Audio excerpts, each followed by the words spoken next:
Sans plus tarder, nous allons recevoir la servante de Dieu. Ça fait pratiquement depuis jeudi qu'elle nous a fait du bien. Le Seigneur s'est choisi sa servante. Elle nous a vraiment fait du bien.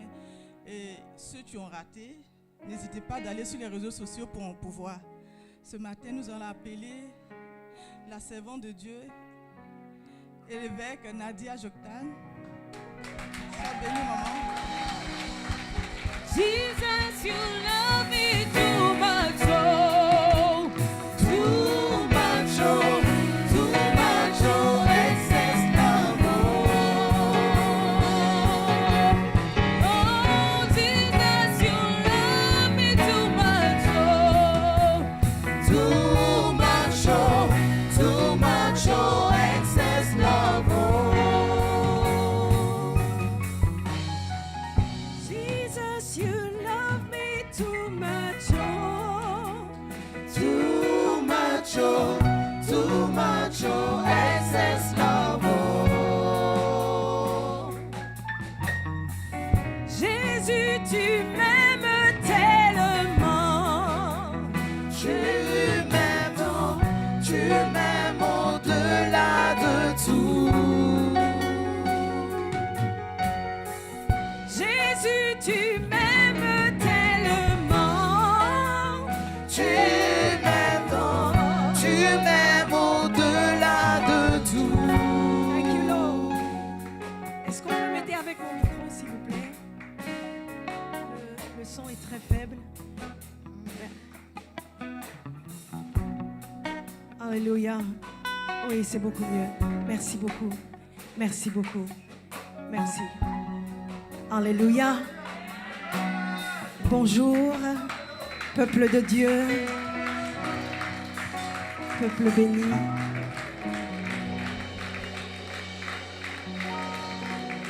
Je tiens avant tout à honorer ceux-là qui sont dignes d'un double honneur. La servante de Dieu, Clarelle Roger, qui m'a fait l'honneur de m'inviter à cette conférence, de me faire confiance pour parler non seulement aux femmes, mais je vois qu'il y a des hommes ici ce matin, donc aussi aux hommes. Donc merci pour le privilège. Et c'est une grande dame, alléluia. Et derrière cette grande dame, devant cette grande dame, se tient un grand homme. Je n'ai pas eu le plaisir de le saluer personnellement, mais merci. Et je crois qu'elle n'aurait pas pu m'inviter si le chef n'avait pas coché yes.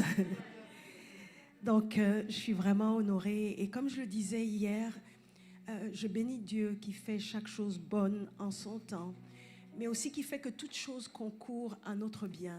Parce qu'alors que cette crise sanitaire nous oblige à nous confiner, eh bien, elle a confiné peut-être le fait que nous invitions des serviteurs de Dieu qui viennent de loin, mais elle nous a libérés dans le fait de dresser des ponts entre nous qui sommes ici en Île-de-France. Parce que je ne vous connaissais pas, vous êtes un merveilleux peuple, mais grâce à cette situation, on va dire, parce que Dieu n'est pas surpris. Dieu n'est pas surpris. Et notre Père est encore sur le trône. C'est lui qui est au contrôle. Est-ce que quelqu'un peut dire Amen? Il est aux manettes de l'histoire. Il est aux manettes de l'histoire. Je ne veux pas poursuivre sans m'excuser aussi pour mon retard. Je pense qu'il y avait des forces qui travaillaient à ce que je ne sois pas là à temps.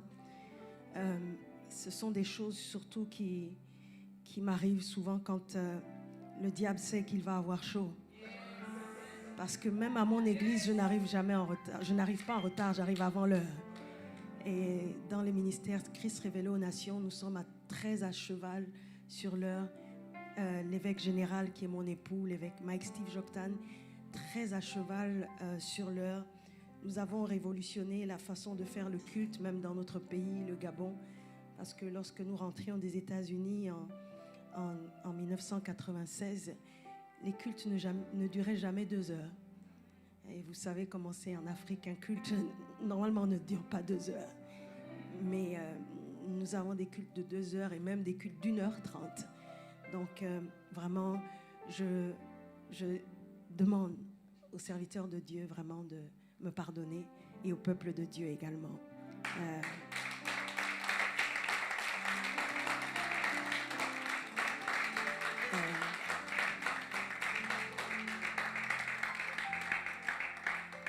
Alléluia. Levons nos mains et saluons la présence du Saint-Esprit qui nous rassemble. Seigneur, tu connais toutes choses d'avance. Et tu as prévu d'avance. Tu as donc pourvu d'avance. Laisse que cette provision soit rendue disponible dans le nom de Jésus. Il n'y a aucune terre préparée qui n'ait été préparée. Saint-Esprit, prépare la terre de notre cœur afin que la semence du semeur puisse y trouver sa place profondément, valablement, fructueusement, dans le nom de Jésus-Christ de Nazareth. Que toute épine soit ôtée dans le nom de Jésus. Que tout sol aride soit mouillé et ramolli par la pluie d'en haut. Dans le nom de Jésus, we break it. Seigneur, have your way. Et ton accès, Seigneur, dans toutes les dimensions de notre être. Qu'il en soit ainsi afin que ce moment compte dans les cieux. Qu'il compte dans nos vies, qu'il compte dans cette église, qu'il compte dans ce ministère, qu'il compte au milieu des femmes éveillées. Je prie qu'il en soit ainsi et pas autrement. In Jesus' mighty name, au nom puissant de Jésus-Christ de Nazareth. Est-ce qu'il y a un peuple éveillé qui peut m'aider à provoquer le ciel en disant Amen, en donnant un Amen qui met les anges en mouvement, un Amen qui nous aligne au ciel, un Amen qui nous accorde au ciel. Yes! Come on, Lord. Merci, Seigneur. Oui, une acclamation d'avance, une louange d'avance, parce que nous savons que tu feras. Nous acclamons d'avance. Alléluia. Je vous prie de vous asseoir et je vous invite à ouvrir vos Bibles avec moi dans le livre de Luc 8, versets 26 à 39. Ça va être que Dieu m'aide parce que le temps qui m'est imparti ne va pas me permettre de tout dire. Mais que Dieu m'aide. Que quelqu'un étende sa main vers moi et dise Seigneur, aide-la. Merci. Luc 8, 26 à 39. Ils abordèrent dans le pays des Géranésiens qui est vis-à-vis de la Galilée. Lorsque Jésus fut descendu à terre, il vint au-devant de lui un homme de la ville qui était possédé de plusieurs démons depuis longtemps. Il ne portait point de vêtements et avait sa demeure non dans sa maison mais dans les sépulcres. Ayant vu Jésus, il poussa un cri, se jeta à ses pieds et dit d'une voix forte: Qu'il y a-t-il entre toi et moi, Jésus, Fils de Dieu, très haut, je t'en supplie, ne me tourmente pas. Car Jésus commandait à l'esprit impur de sortir de cet homme dont il s'était emparé depuis longtemps. On le gardait lié des chaînes, et les fers aux pieds, mais il rompait les liens. Il était entraîné par le démon dans les déserts. Jésus lui demanda: Quel est ton nom? Légion, répondit-il, car plusieurs démons étaient entrés en lui. Et ils priaient instamment Jésus de ne pas leur ordonner d'aller dans l'abîme. Il y avait là dans la montagne un grand troupeau de pourceaux qui paissaient, et les démons supplièrent Jésus de leur permettre d'entrer dans ces pourceaux. Il le leur permit. Et les démons supplièrent Jésus de leur permettre d'entrer, supplièrent d'entrer dans ces pourceaux. Et il le leur permit. Les démons sortirent de cet homme, entrèrent dans les pourceaux, et le troupeau se précipita des pentes escarpées dans le lac et se noya. Ceux qui le faisaient paître, voyant ce qui était arrivé, s'enfuirent et répandirent la nouvelle dans la ville et dans les campagnes. Les gens allèrent voir ce qui était arrivé. Ils vinrent auprès de Jésus et ils trouvèrent l'homme de qui étaient sortis les démons, assis à ses pieds, vêtu dans son bon sens, et ils furent saisis de frayeur. Ceux qui avaient vu ce qui s'était passé leur racontèrent comment le démoniaque avait été guéri. Tous les habitants du pays des Géraséniens prièrent Jésus de s'éloigner d'eux, car ils étaient saisis d'une grande crainte. Jésus monta dans la barque et s'en retourna. L'homme de qui étaient sortis les démons lui demandait la permission de rester avec lui, mais Jésus le renvoya en disant: retourne dans ta maison et raconte tout ce que Dieu t'a fait. Il s'en alla et publia par toute la ville tout ce que Jésus avait fait. J'aimerais que nous notions quelques éléments importants de cette portion de l'Écriture. Jésus traverse. Et en fait, les textes précédents nous indiquaient que Jésus avait pris une embarcation, une barque. Et pendant qu'il était dans cette barque, la tempête s'était levée. Et finalement, Jésus arrive à destination. Et quand il arrive, son comité d'accueil, c'est un homme possédé. J'allais dire que c'était des démons, cette légion qui était son comité d'accueil, qui le questionne sur les raisons de son arrivée dans ce lieu. Il y a une agitation. Qu'es-tu venu faire? Et il le supplie de ne pas le chasser. En fait, s'il le chassait de ce corps, de permettre au moins qu'il rentre dans le corps de pourceaux. Voyez-vous, les pourceaux dans ce peuple représentaient un animal, des animaux impurs. Mais les démons veulent tellement rester qu'ils demandent de rentrer dans des pourceaux.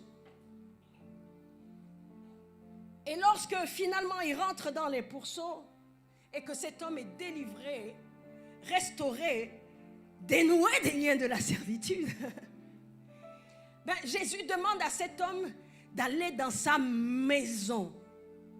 Vous savez, chaque mot que les textes utilisent ne sont pas anodins. D'aller dans sa maison et de le raconter à sa maison. Quand on parle de maison dans la Bible, on parle de famille. Et de le dire aux gens de sa maison. Voyez-vous, ici, je me suis rendu compte que finalement, lorsque ces démons supplient Jésus, en lui disant d'accord, si tu nous chasses, parce qu'ils n'avaient pas d'autre choix. Jésus avait trop de pouvoir. Ils ne pouvaient pas résister à ce pouvoir. Ils étaient obligés de partir. Mais ces démons ont supplié Jésus de partir, mais de ne pas quitter le territoire. Et en fait, pour ne pas quitter le territoire, ils ont même accepté d'aller dans des ports, des animaux indignes, des animaux impurs. J'aimerais dire à quelqu'un ici que les démons en veulent plus qu'à toi. Les liens que le diable crée ne sont pas des liens qu'il crée pour te lier seulement toi. C'est des liens qui vont au-delà de toi. Ce que le diable cherche, ce n'est pas seulement une personne, mais c'est tout un territoire. C'est toute une maison. C'est le territoire de ta famille. J'aimerais dire que autant que la bénédiction est transgénérationnelle, parce que la Bible nous révèle dans Exode, je crois chapitre 18, verset 20, que Dieu punit la désobéissance des pères sur les enfants jusqu'à la 4e génération, mais il bénit jusqu'à la 1000e génération. La bénédiction est transgénérationnelle, mais la malédiction également est transgénérationnelle. Si vous avez des liens, ces liens ne vous concernent pas seulement vous, mais elles concernent aussi votre famille.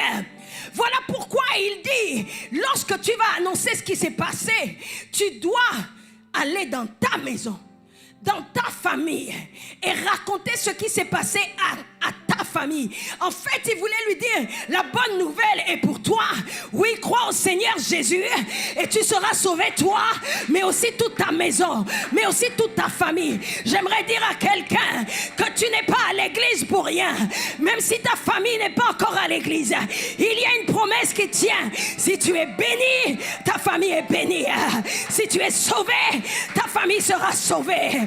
J'aimerais que quelqu'un qui le croit se lève et dise yeah!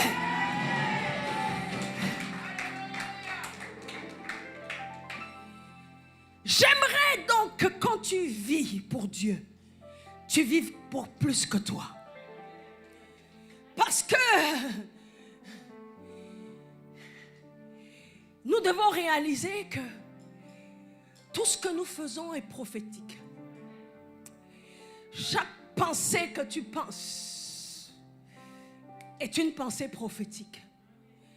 Quand on parle du prophétique, on parle de quelque chose, d'une substance qui affecte notre futur, qui affecte nos lendemains. On parle d'une substance qui impacte donc notre lignée, notre descendance. La prophétie nous parle de ce qui va arriver. Je vous disais hier que nos pensées ne sont pas neutres. Tel un homme pense, tel il est. Mais si tu es, c'est que ta descendance sera ce que tu es. Écoutez, la Bible ne dit pas autre chose. Dans Genèse, la Bible dit, la semence de la femme lui écrasera la tête.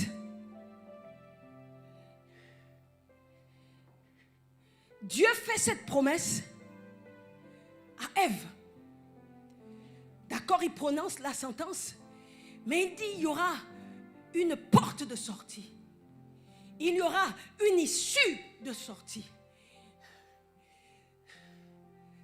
C'est que ce qui sort de toi, parce que je suis avec toi, sera aussi empreint de ce que je fais dans ta vie.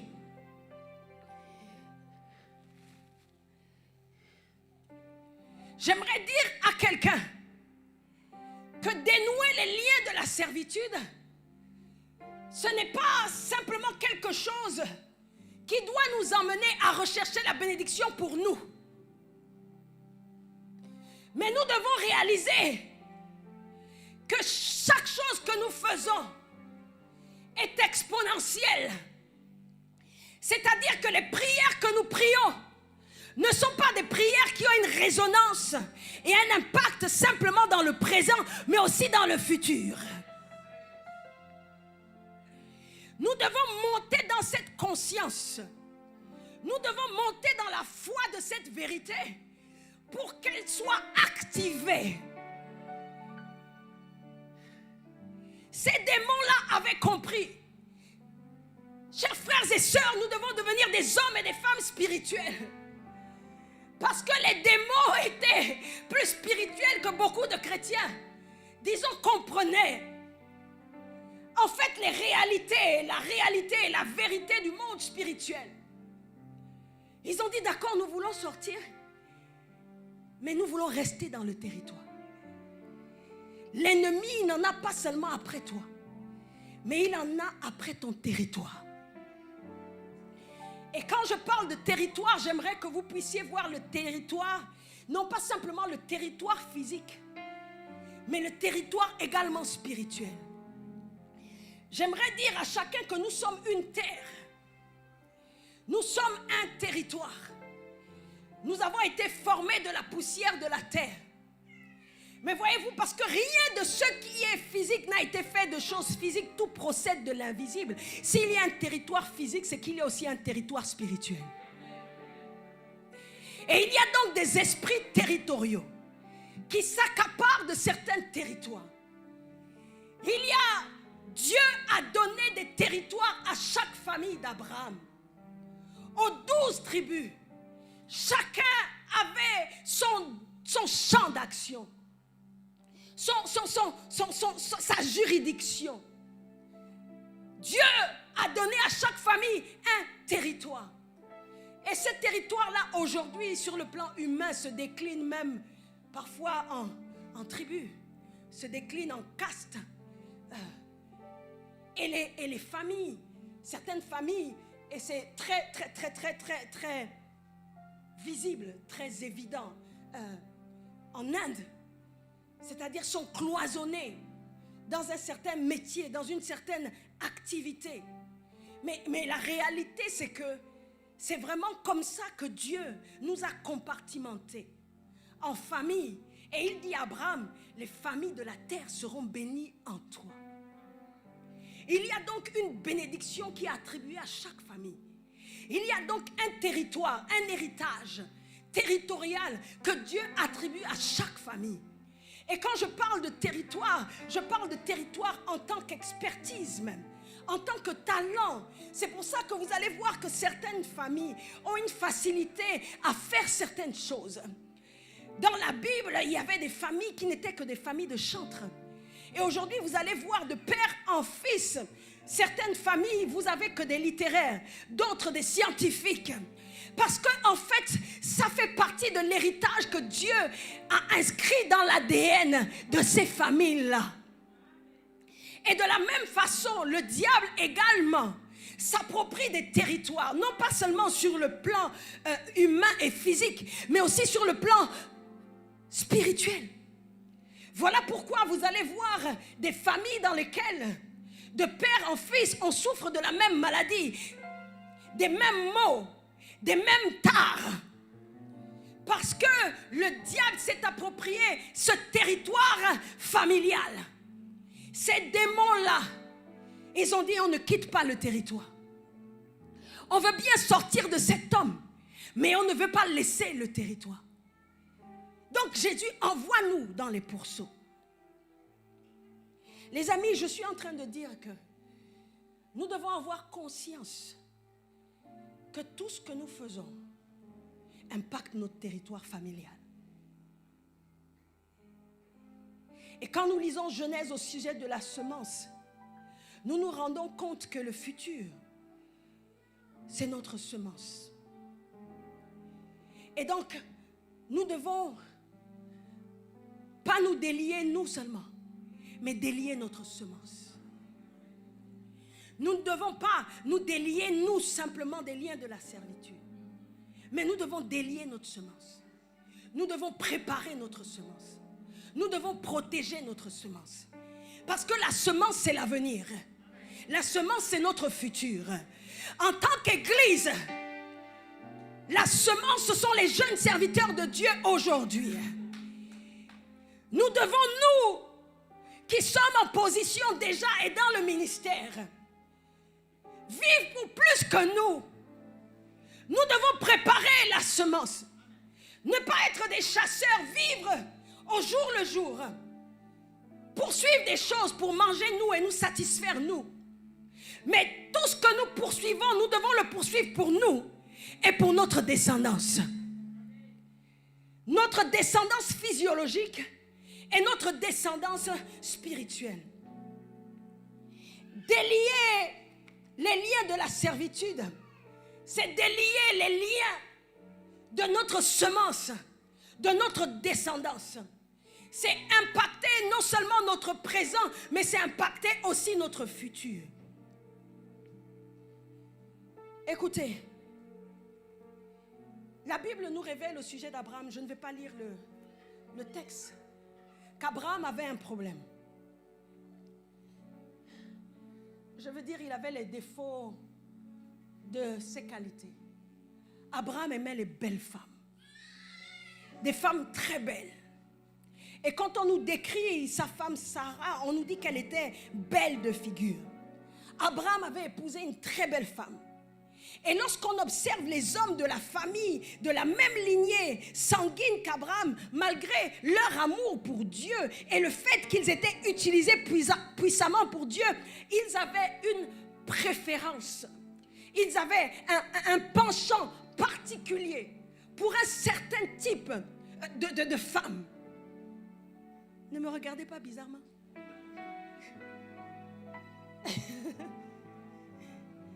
Car tous les hommes ici ont un genre. Chacun. La beauté est dans l'œil de celui qui regarde. Et Abraham avait un type de femme qu'il affectionnait. C'est pas moi qui dis. Alléluia. J'ouvre une petite parenthèse, c'est juste un petit bonus. Avant de vous aventurer pour courtiser, si vous êtes une femme, un homme, ou si vous êtes un homme, une femme, sachez quel est d'abord son type de femme. Je pense que vous aurez plus de chances d'atteindre votre cible. Je ferme la parenthèse.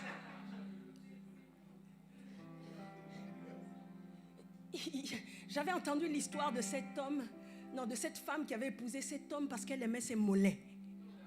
Il avait des mollets forme coca. C'était son genre, les goûts et les couleurs. Mais, oui, il y a des hommes qui ont un penchant pour un type particulier de femme. D'autres sont courts mais n'aiment que les grandes femmes. D'autres sont minces mais les aiment bien en chair. Certains sont bien... certains les aiment très fines. Amen. Gloire à Dieu, je suis bien tombée. Mon mari les aime très fines et mon métabolisme me permet de rester fine. Après plus de 26 ans de mariage et 4 enfants.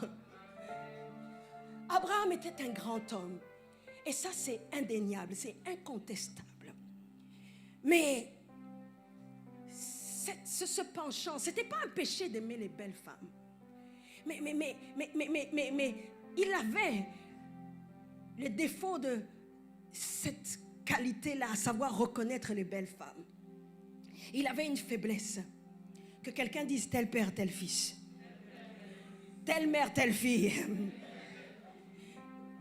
Vous allez me dire, mais pasteur, tu es en train de nous confiner, nous obliger à ressembler à nos pères ou à nos mères. Non, ce n'est pas moi qui dis. Ce n'est pas l'évangile selon l'évêque Nadia Joktan. Non, ce n'est pas moi qui écris. Ça a été inspiré par le Saint-Esprit aux hommes qui ont écrit. Mais Abraham,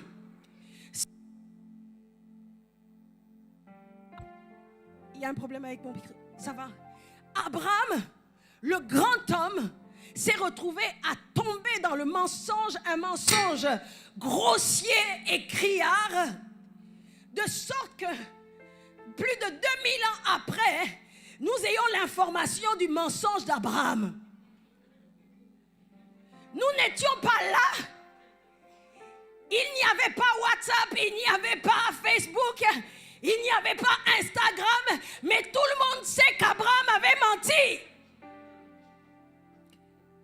Au sujet de sa femme, est-ce qu'on peut faire ça? Quand on est un grand homme, un grand patriarche comme Abraham, est-ce qu'on peut faire ça? Mais Abraham l'a fait. Il a pensé, il l'a fait. Mais les amis, tenez-vous bien. Après, je vous ai dit tel père, tel fils. Son fils Isaac a reproduit les tares paternelles. Lorsqu'Isaac s'est retrouvé dans la même situation dans laquelle son père s'est trouvé, il a réagi exactement comme son père, mais plus il a fait plus fort. Je vous dis, lorsque l'héritage se transmet, il y a une multiplication de l'héritage. Il y a une multiplication de la malédiction familiale. Il y a une multiplication de la bénédiction familiale. Voilà pourquoi vous allez voir que Abraham a creusé un puits. Mais Isaac a creusé plus de puits qu'Abraham. Il a commencé avec le capital de son père. Il n'a pas commencé à zéro. La Bible nous dit qu'il a d'abord recreusé le puits de son père, qui avait été recouvert par la terre. Et ensuite, il a creusé d'autres puits. Abraham a eu un seul enfant de la promesse. 2 avec Ismaël. Mais Isaac a eu toute une tribu. Il a eu 12. Est-ce que vous comprenez un peu? Donc il y a multiplication d'une génération à l'autre. Je ne sais pas si vous avez remarqué que vous aviez fait des choses dans votre enfance. Mais vous vous rendez compte sans que personne n'en ait parlé à vos enfants. Vos enfants le reproduisent et ils font pire que vous. Je me souviens en 5e, je me suis défrisé les cheveux. Ma mère ne voulait pas que je me défrise les cheveux. Mais plus tard, ma fille, des années et des années après, ma première fille, en cachette, elle s'est défrisé les cheveux. Mais en plus de s'être défrisé les cheveux, elle a fait un piercing sur le nez. Donc vous voyez, parfois quand vous grondez vos enfants, vous avez l'impression qu'il y a un doigt. Le doigt que vous pointiez se retourne vers vous. Et puis vous vous rendez compte que finalement, mais elle me ressemble. Il me ressemble. Est-ce que je parle à quelqu'un déjà vu ou pas déjà vu? Donc Isaac se retrouve dans la même situation. Mais il fait mieux que son père.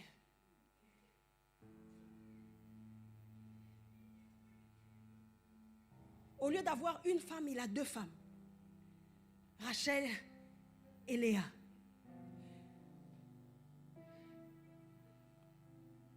Pardon, Jacob. Oui, c'est Jacob. Non, c'est Isaac qui a reproduit les mêmes tares dans la même situation. Mais plus tard, Jacob fait la même chose.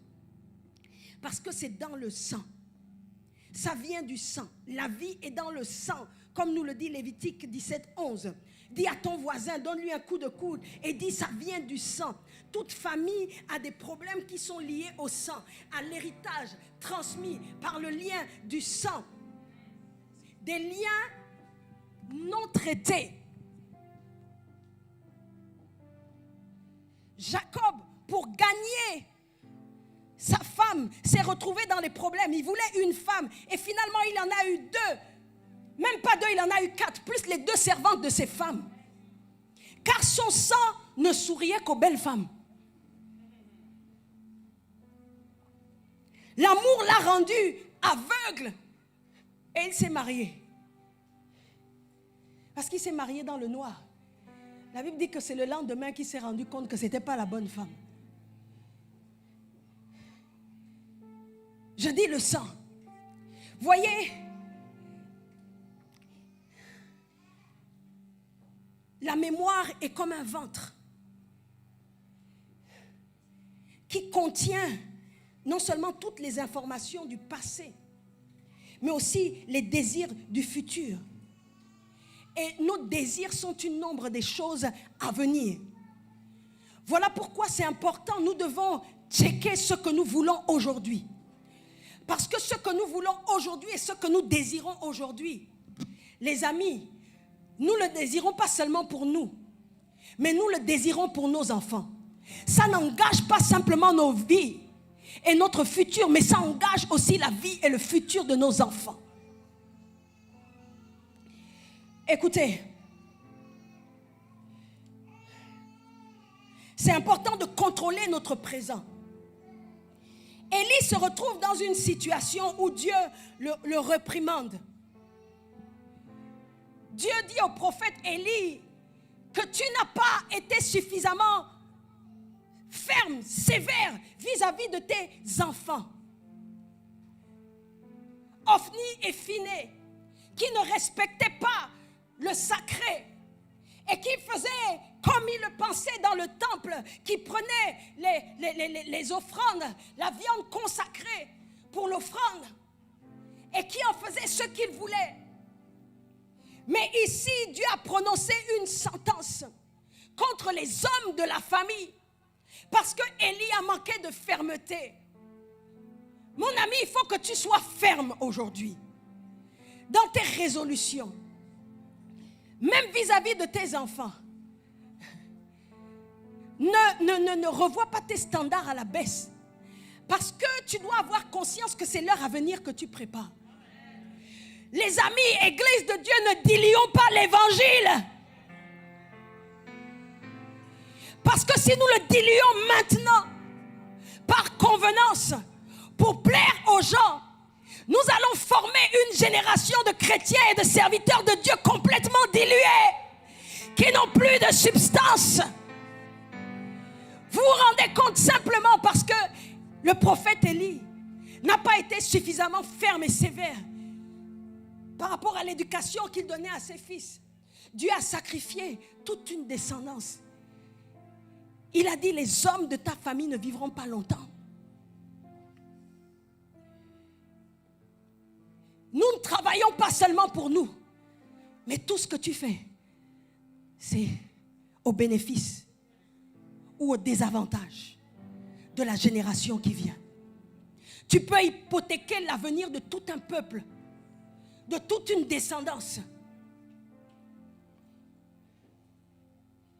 C'est important de préparer le futur, de préparer la succession, de léguer un héritage positif. Écoutez, Moïse, la Bible révèle qu'il était un homme doux de la terre.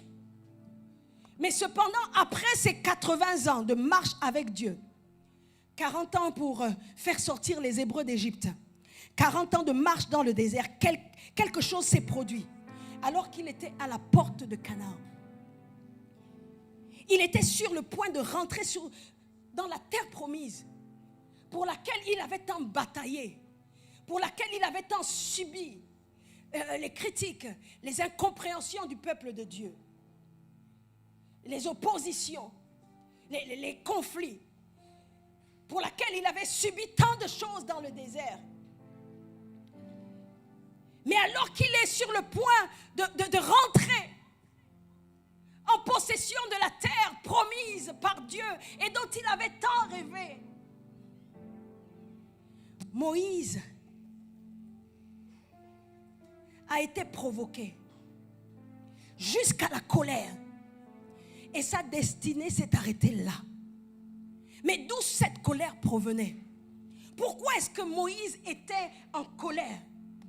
Mais parce que, écoutez, la Bible nous révèle que le grand-père de Moïse avait un problème avec la colère. La Bible nous révèle dans Exode 2 que son grand-père c'était Lévi. Lévi et Siméon étaient les fils de Jacob. C'étaient des frères. Et ils avaient tendance à se mettre en colère de façon extrême. Ils devenaient violents. Et c'est de cela qu'est venue la colère de Moïse.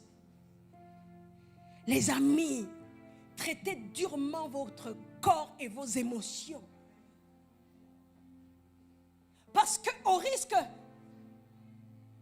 dans le cas contraire, d'hypothéquer la vie de vos enfants. Certains, sous le prétexte que nous sommes jeunes, que nous avons le temps, nous posons des actes en nous disant que nous pourrons les rattraper. Mais les amis, l'acte que tu poses est inscrit dans ton patrimoine mémorial, est inscrit dans l'ADN familial. Tu es en train d'hypothéquer tes enfants et tes petits-enfants. Ne te dis pas je suis jeune.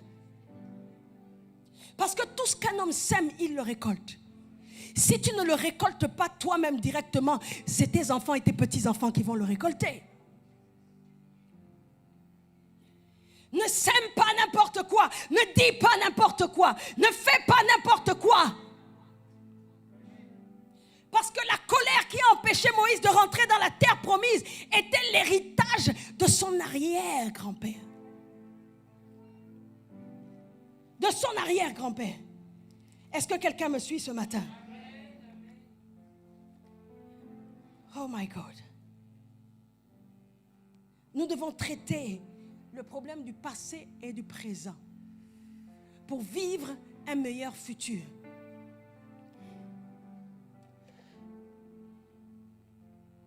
Vous savez, lorsqu'on considère encore Abraham, on peut se rendre compte que 15 générations après, son arrière petit-fils David a été victime du péché de son ascendant. Parce que David aussi, qui était un grand homme, s'est retrouvé tombé dans le péché le plus rabaissant. Alors qu'il avait fini la guerre, il n'a pas résisté à la vue de cette belle femme qui prenait son bain. Au point qu'il est allé jusqu'à faire tuer le mari de cette femme. Est-ce que vous comprenez un peu, les amis? Dénouer les liens de la servitude, c'est avoir conscience que tout ce que nous faisons, nous le transmettons à la génération future. Il y a des combats que nous devons gagner maintenant. Impérativement. Parce que ton combat à toi, c'est le combat de tes enfants, tes petits-enfants, arrière-petits-enfants.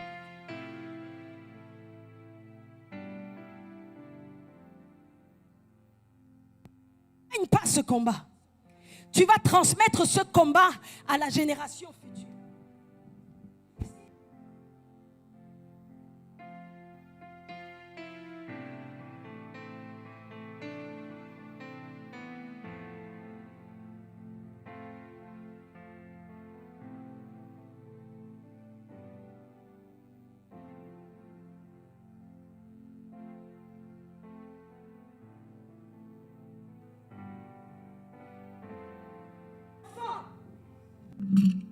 Je dis, ce qui te semble être un petit problème, si tu ne le règles pas maintenant, sera un problème monumental pour les enfants après toi. Fais ce qu'il faut maintenant. Dans la vie, il ne s'agit pas de faire ce qu'on veut, mais de faire ce qu'on doit. Tu dois protéger ta semence.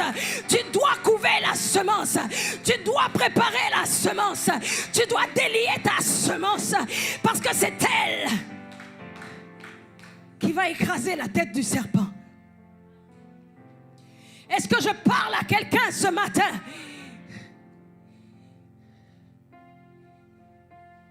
Nous devons faire ce que nous devons maintenant. Que quelqu'un dise maintenant. De la même façon que la foi c'est maintenant, c'est pas pour demain, c'est maintenant. La foi vient, c'est pas la foi viendra, c'est maintenant. It's now. C'est maintenant que ça se passe. Ton futur se joue maintenant. L'avenir de tes enfants se joue maintenant. L'avenir de l'église se joue maintenant. Qu'est-ce que tu fais maintenant? Qu'est-ce que tu penses maintenant? Qu'est-ce que tu dis maintenant? Qu'est-ce que tu désires maintenant? Comment tu te bats maintenant? Quelle est la force que tu investis maintenant? Quelle est la richesse que tu investis maintenant? Quelle est l'expertise que tu investis maintenant? Tu ne peux pas récolter demain ce que tu n'as pas semé aujourd'hui. Tu ne pourras pas récolter demain ce que tu n'as pas investi aujourd'hui. Ce que tu n'as pas investi dans tes enfants aujourd'hui, tu ne pourras pas t'attendre à le recevoir demain. Parle à tes enfants, prie pour tes enfants, enseigne tes enfants. Le diable en a, non pas seulement après toi, mais aussi après ta fille, après ton bébé. Il se moque de ce qu'elle soit dans le berceau. Il limite même Dieu. Avant même qu'elle ne naisse, il commence à travailler contre elle. Donc avant même que tu n'accouches, mets ta main sur ton ventre, parle à ton enfant, libère ton enfant, délie ton enfant, fraye le chemin de ton enfant. Est-ce que je parle à quelqu'un? Quel que soit ce que présente ton enfant, ce n'est pas ton problème. Tu sais que parce que tu es la cellule souche, ton enfant sera cloné d'après le modèle que tu lui présentes.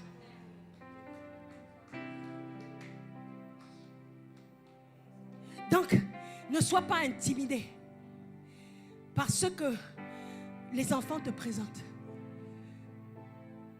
Même s'ils paraissent rebelles, incontrôlables, toi tu sais ce que tu provoques.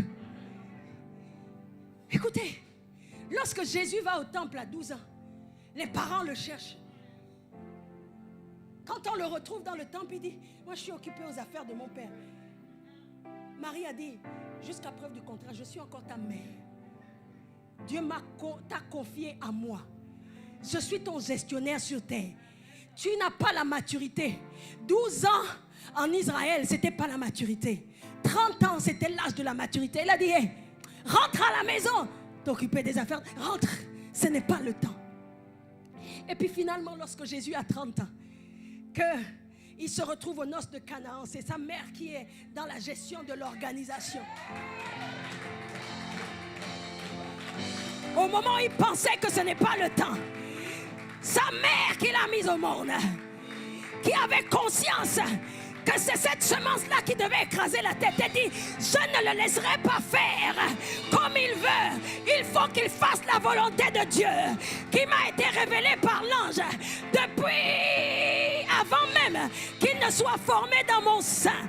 Et Jésus lui dit, vous savez, quand les garçons grandissent, c'est comme mon garçon de 14 ans, il pense qu'il peut me commander. Parce que c'est écrit dans la Bible que l'homme est le chef de la femme. Il pense que comme maintenant il a la voix d'un homme, sa voix muette. Parfois il me dit, maman, hey, tu ne dois pas rentrer après 22h. J'ai dit, tu n'es pas mon mari. Et parce qu'il me dépasse de quelques centimètres, il a l'impression que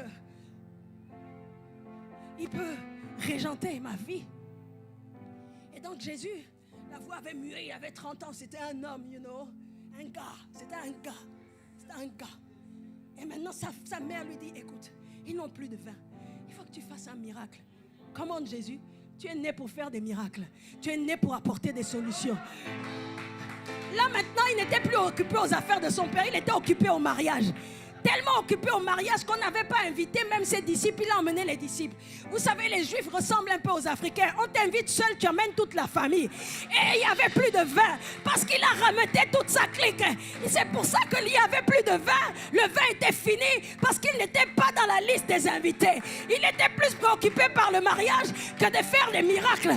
Et sa mère, il dit à sa mère, il dit même pas maman, il dit femme, qu'y a-t-il entre toi et moi? Moi qui t'ai mise au monde, j'ai dit les mamans, ne soyez pas intimidées. Ne soyez pas intimidées par vos enfants. Un jour, ma belle-mère, il y a un enfant qui lui a dit, je me suicide. Elle a dit, d'accord, je vais t'aider. Il a renoncé tout de suite. Amen. Je ne vais pas aller à l'église. Ça va arriver comment? Dans ma maison. Dans ma maison. Mais je t'attache, je te ficelle, je te mets dans le coffre de la voiture et on va à l'église. Des activités sportives le dimanche, pas dans ma maison. Tu es suffisamment grand, mais je commence à te ficeler la nuit. Je t'habille dans ton sommeil, je te saucissonne. Comme ça, quand tu te réveilles, tu es prête à aller à l'église. Prête à être utilisée par Dieu. Je dis à mes enfants, quoi? Une activité qui te prend le dimanche. Le dimanche, rien, c'est pour Dieu. Les musulmans respectent leurs heures de prière. Les enfants sont enrôlés. Tu veux ou tu veux pas, tu fais. Nous devons délier les liens de nos enfants. Personne ne le fera pour toi. Internet ne le fera pas pour toi. Les professeurs ne le feront pas pour toi. Mais aujourd'hui, maintenant, le système est fait pour qu'ils soient encore plus liés. Donc, délie-les et arme-les dans ta maison afin que si quelqu'un essaye de les lier, eux-mêmes ils soient capables de couper les liens de la servitude, de couper les liens qui tentent de les asservir par les réseaux sociaux, par la télévision, dans la rue. Est-ce qu'il y a des hommes et des femmes qui sont prêts à délier les liens? Comment?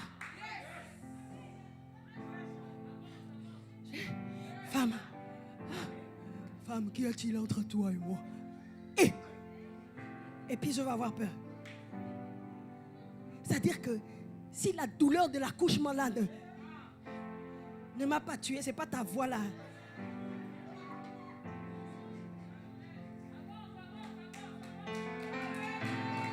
Hey my God, come on! We are ready to fight. Nous sommes prêts à nous battre. Nous sommes prêts à résister. Parfois même à tes enfants, tu devras résister. Non, pas cette femme. Tu ne peux pas épouser cette femme. Il y a des sangs qui ne se mélangent pas. Maman, tu rentres dans la prière. Tu traites ça. Je ne laisserai pas ma semence se perdre. Et Marie, elle met en place un système. Elle organise les choses. Elle confine Jésus. Elle cherche les gars et tout. Elle met tout en place. Jésus n'avait pas d'autre choix que de faire ce miracle. Si ton enfant, tu n'arrives pas directement à lui faire faire, mets des systèmes qui le contournent en place. Au lieu de le chasser cet ami-là, que tu considères comme une mauvaise compagnie pour ton enfant, ne le chasse pas. Invite-le à la maison. Au moins ton enfant sera obligé de rester à la maison. Sous ton œil. C'est-à-dire tu fais semblant de passer. Tu fais des petits biscuits pour souvent venir. Ça se passe bien. Le serpent, il ne faut pas l'avoir loin, il faut l'avoir à côté. Parce que si tu ne vois pas son mouvement, tu ne sauras pas le gérer. Tu ne sauras pas par où il vient pour te mordre. Garde le serpent à côté. Comme ça, tu l'as sous ton œil. On ne fuit pas les serpents. Pour écraser le serpent, il faut qu'il soit à côté de toi. Pour écraser la tête du serpent, il faut qu'il soit à proximité de toi. Je ne te dis pas de lui livrer tous tes secrets. Mais je dis, le secret du moment où tu vas l'écraser, là, tu gardes ça. Mais toi-même, tu sais à quel moment tu vas écraser sa tête. Comment? Est-ce que je parle à quelqu'un? Est-ce que le volume est bon?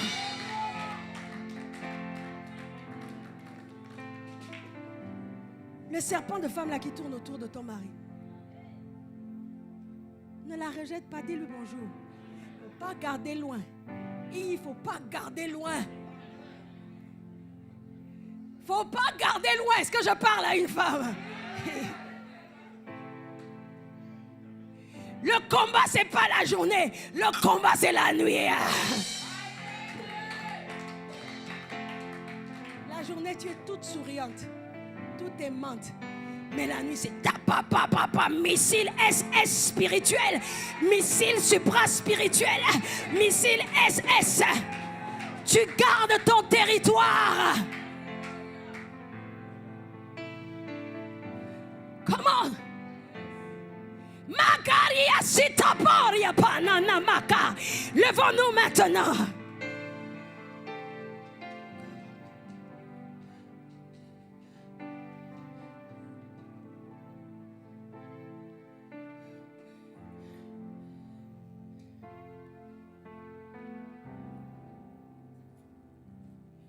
J'aimerais ce matin faire un premier appel. Le premier appel, c'est pour des gens qui réalisent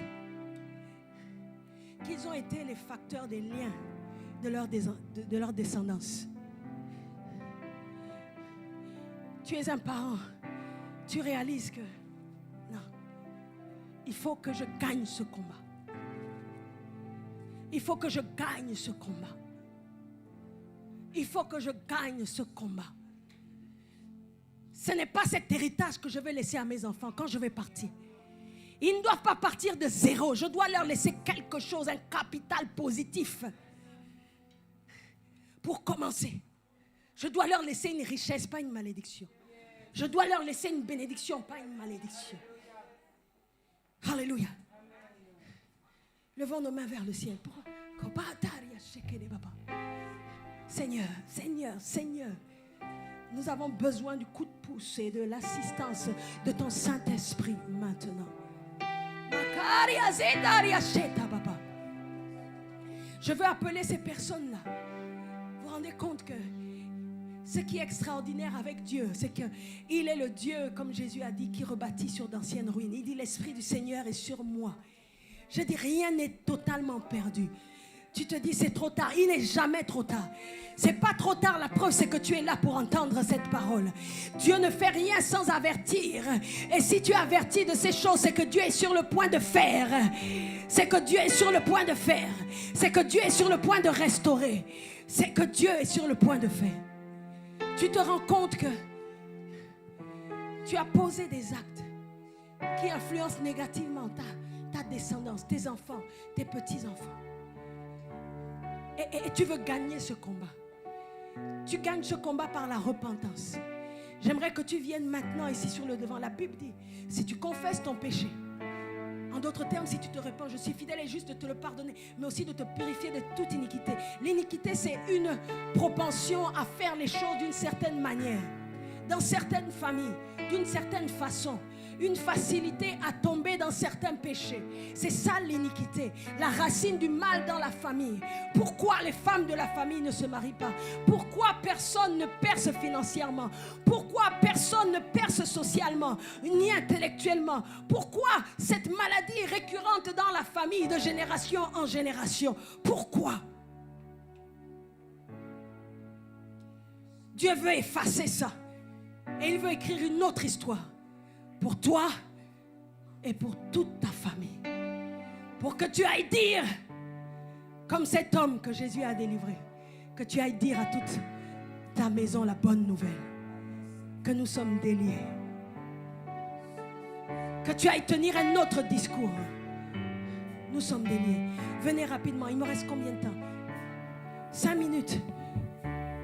Les amis, venez rapidement, revenez rapidement. Venez rapidement. Le salut est personnel. Ce n'est pas une affaire de on saura, on verra.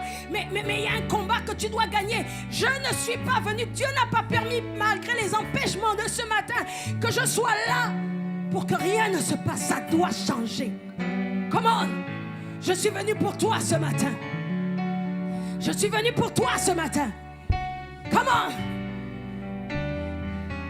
Marie s'est battue. Rebecca s'est battue. Pour que Jacob ait la bénédiction du premier-né, il fallait l'intervention d'un parent. Il fallait l'implication d'un parent. Engage ta génération dans la bénédiction. Engage ton ascendance, ta descendance dans la bénédiction. Engage-la dans la liberté. Kaba. Yes, Ataria Barandako Yaboria. Venez rapidement. S'il y a d'autres personnes, venez rapidement. Je vais prier dans quelques secondes. Venez rapidement. Je vais prier dans quelques secondes.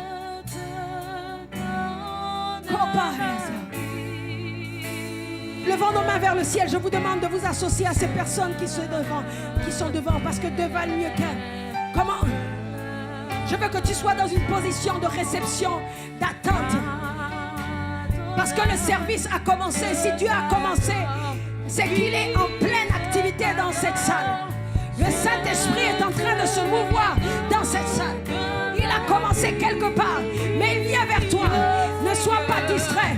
Est-ce qu'on peut m'enlever cette...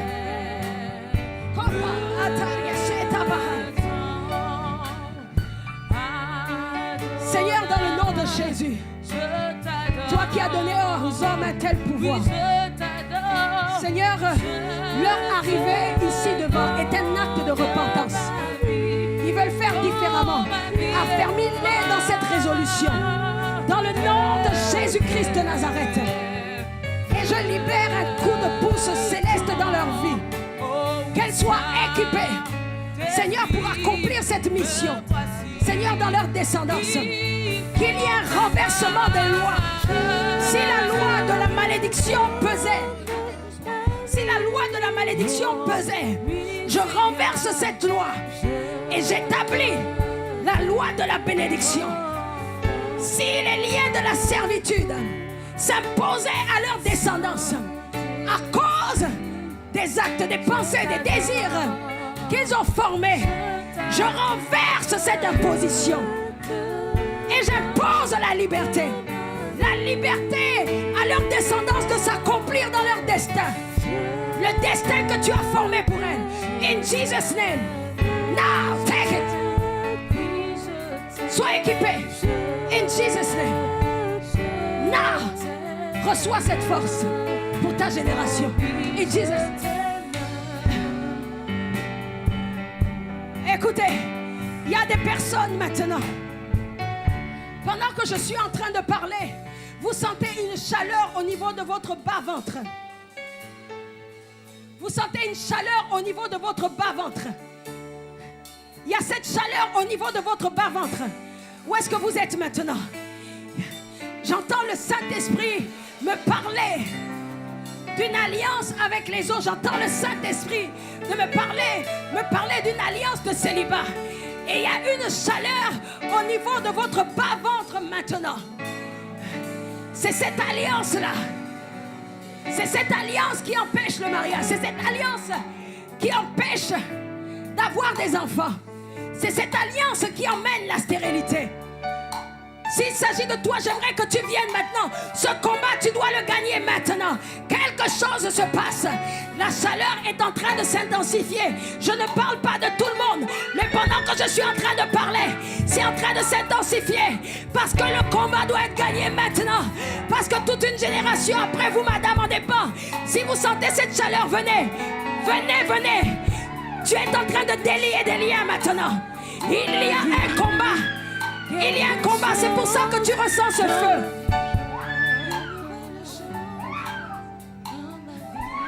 Il y a d'autres personnes qui sont concernées.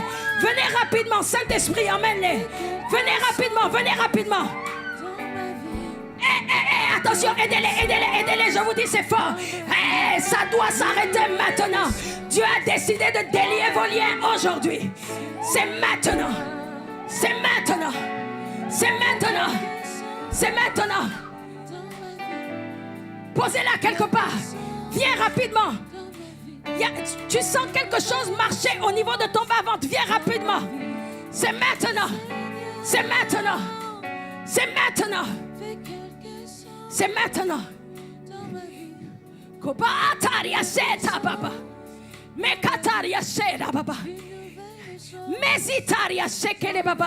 S'il vous plaît, jouez. Oh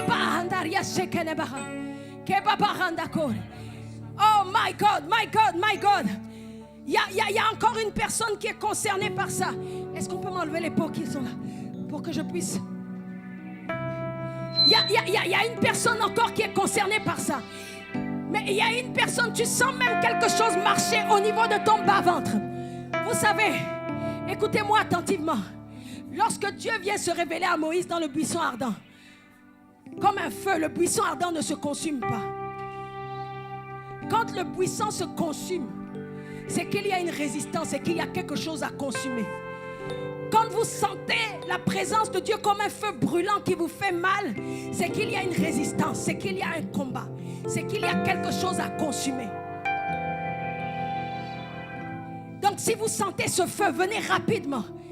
Le combat doit être gagné maintenant. Venez, il n'est pas trop tard. Écoutez, je veux parler. Le Saint-Esprit est en train de me souffler autre chose. Il y a des personnes, Dieu est en train de briser la malédiction maintenant dans toute votre famille. C'est-à-dire que votre famille avait pris une direction que Dieu ne lui avait pas donnée. Et il y a donc un esprit qui a pris possession de l'héritage familial, du territoire familial. Je vois le territoire des affaires. Le territoire des affaires. Vous commencez une affaire, mais ça ne marche jamais. Ça ne marche jamais. Ce n'est pas naturel. Vous faites tout ce qui doit être fait. Tout ce qu'on a recommandé de faire. Tout ce que les protocoles des affaires imposent. Vous avez fait, mais ça ne marche jamais. Je vois un feu qui est en train de commencer au niveau de vos pieds. Il y a des gens ici, pendant que je parle, vos pieds ont commencé à brûler. Vos pieds sont en feu. En fait, ça indique que Dieu est en train de donner une autre direction à votre famille. Le diable vous avait détourné de votre destinée et de votre destination de réussite dans les affaires. Mais Dieu est en train de travailler à vous donner une autre direction. Ça va changer à partir d'aujourd'hui. Où sont ces personnes-là? Vous sentez comme un feu au niveau de vos pieds. Attention, le service de sécurité, d'accueil, il y a des gens qui risquent de sauter ou de décoller parce que le feu a commencé dans les pieds, c'est trop tard. Attention, soyez attentifs. Il y a un feu dans les pieds. Ça va s'intensifier. Attention. Venez rapidement. Si tu sens ce feu dans tes pieds, je vais te toucher rapidement pour sceller ce que Dieu fait. Parce que c'est déjà fait. Où est cette personne? Où est cette personne? Tu sens comment? derrière moi. Est-ce que quelqu'un peut acclamer le Seigneur? Il agit dans ce lieu. Michael, aidez-la. Michael, c'est fort. C'est fort. Dieu change ta direction. Dieu change ta direction. Ta vie prendra une autre direction. Mais non pas seulement ta vie, la vie des générations après toi. Dieu récupère le territoire que le diable s'était attribué. Ta vie prendra une autre direction. Est-ce que vous pouvez l'aider à se lever? Oh, Michael, c'est pas fini. Regarde-moi. Regarde-moi maintenant. Regarde-moi. Je veux que tu me regardes un instant. Dieu veut remplir ta coupe. Il te donne une autre direction, mais il veut remplir ta coupe pour cette nouvelle direction, pour ce nouveau chemin que tu vas prendre. Que tu ne manques pas de provision. Ta coupe doit déborder. Alors, il va te remplir maintenant. Écoute, regarde-moi. Tu veux comme ça, un peu, ou tu veux beaucoup? Totalement. Si tu veux totalement, fais comme ça. Je vais envoyer cette portion. Écoute-moi, regarde. Quand je vais envoyer, tu vas prendre comme ça. Tu vas posséder. Parce que c'est ton combat. C'est toi qui dois prendre ça. Indiquer que tu es d'accord. Je compte jusqu'à 3. Regarde. 1. Attention, vous risquez de tomber avec un essai là. Regarde-moi. Tu prends tout comme ça. 1, 2, 3.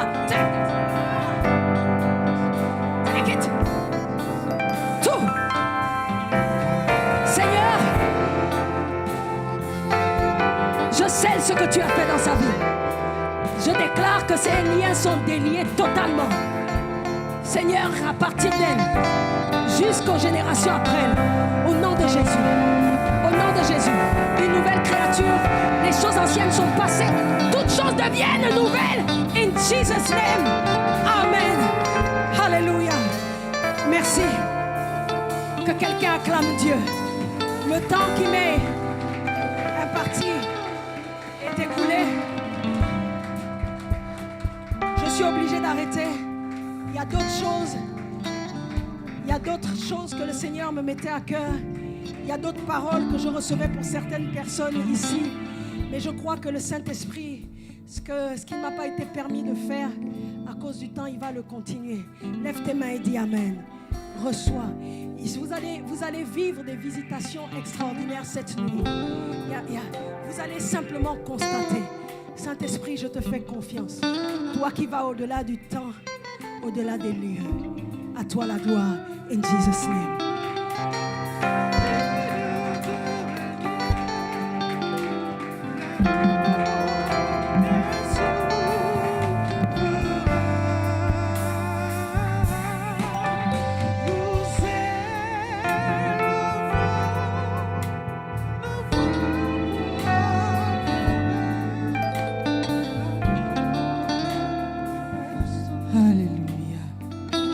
Seigneur, merci. Merci pour ces moments formidables dans ta présence, Adonai. Alléluia, nous bénissons ton nom, notre Dieu.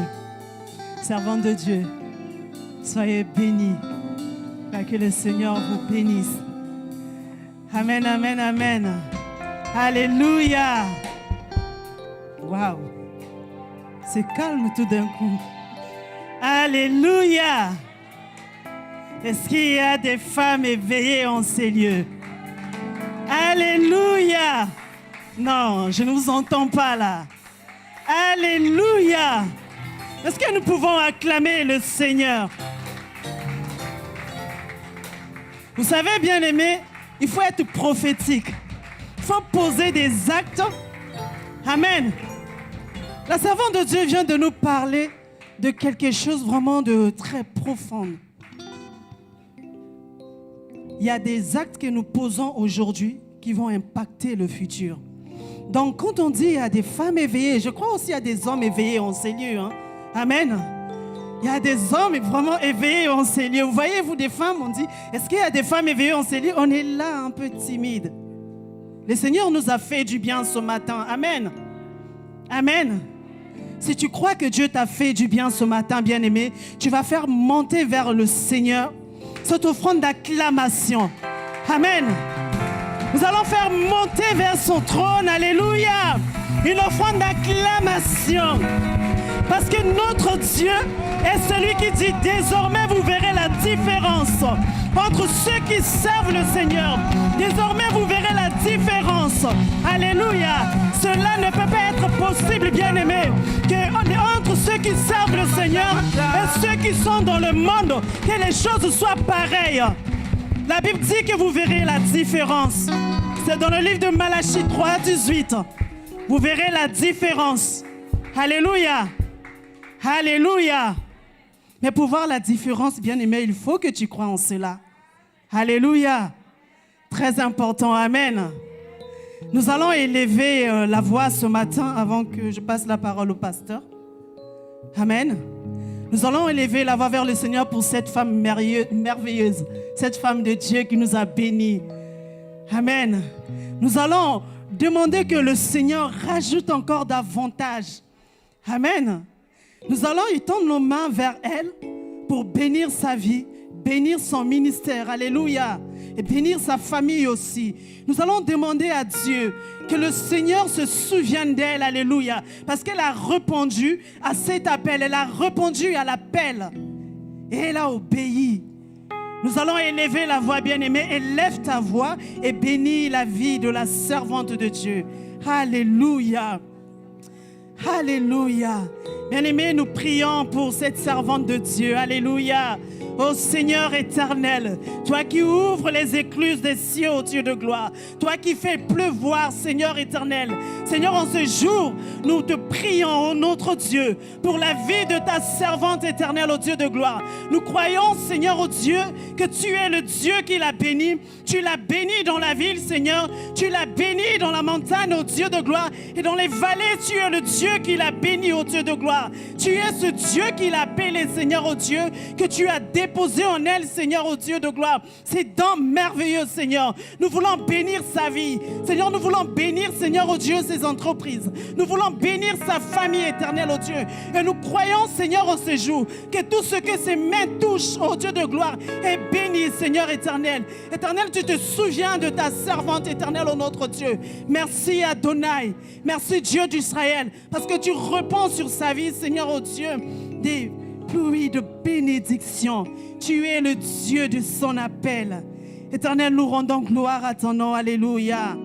Seigneur, nous sommes dans la joie. Alléluia. Et pour cela, nous voulons t'acclamer, notre Dieu.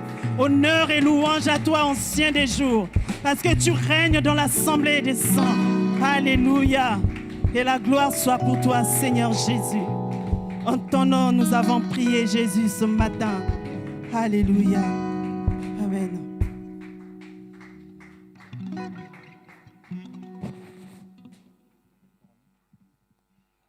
Alléluia. Y a-t-il des mamans en ces lieux? Y a-t-il des mamans, des femmes éveillées? On va pousser des cris de joie, acclamer notre Dieu.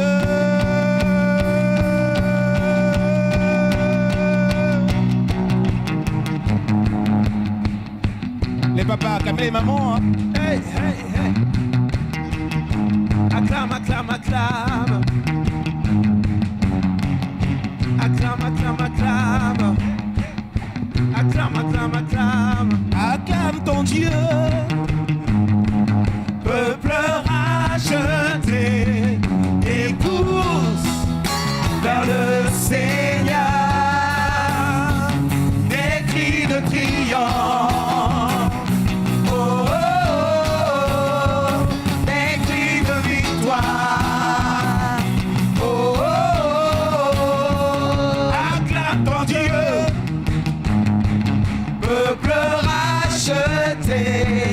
Et pousse vers le Seigneur,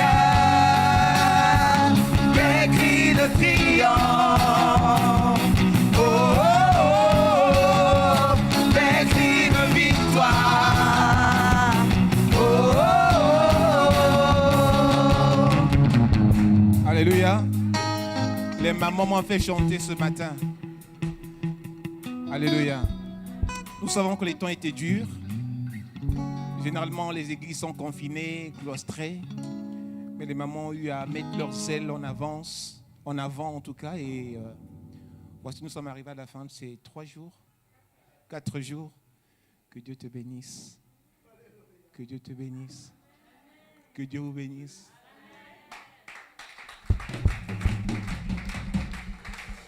Normalement, je n'aurais rien à dire. Mais comme je suis pasteur, je suis obligé. Évêque, soyez bénis. Depuis hier, j'étais là, je vous voyais. Au fait, pour moi, c'est quelque chose de merveilleux parce que j'ai connu votre monsieur. L'évêque général, je l'ai connu en 99 au Congo. En 99 au Congo, il venait beaucoup à l'église. Et je l'ai vu la dernière fois, c'était en 2005 ou 4 aussi. Il avait organisé quelque chose au Bourget. Et c'est pendant, j'étais là avec mes amis pasteurs aussi. Et c'est pendant cette réception-là que, au fait, j'ai traversé un temps compliqué. Il avait invité un Américain et l'Américain avait prophétisé sur moi. Il m'a rappelé tout ce que Dieu m'avait dit et ça m'avait reconforté, ça m'avait reboosté. Et je bénis toujours pasteur. Bon, en ce temps, c'était pas pasteur. L'évêque Joktan, c'est quelqu'un que je porte dans mon cœur. De loin. Amen. Il y a des pasteurs. J'ai connu le pasteur Francis Badinga au Gabon. Gaspard Dang aussi. Tu viens de là-bas. Amen. Et le pasteur, l'évêque Joktan, c'est quelqu'un de spécial. Mes salutations à lui. Et c'est une bénédiction pour moi parce que depuis le Congo, je l'ai connu. J'étais fraîchement quand il est arrivé. Très jeune, mais très efficace. Que Dieu vraiment bénisse encore le ministère, qu'il bénisse sa femme. Est-ce qu'on peut acclamer Dieu pour notre maman?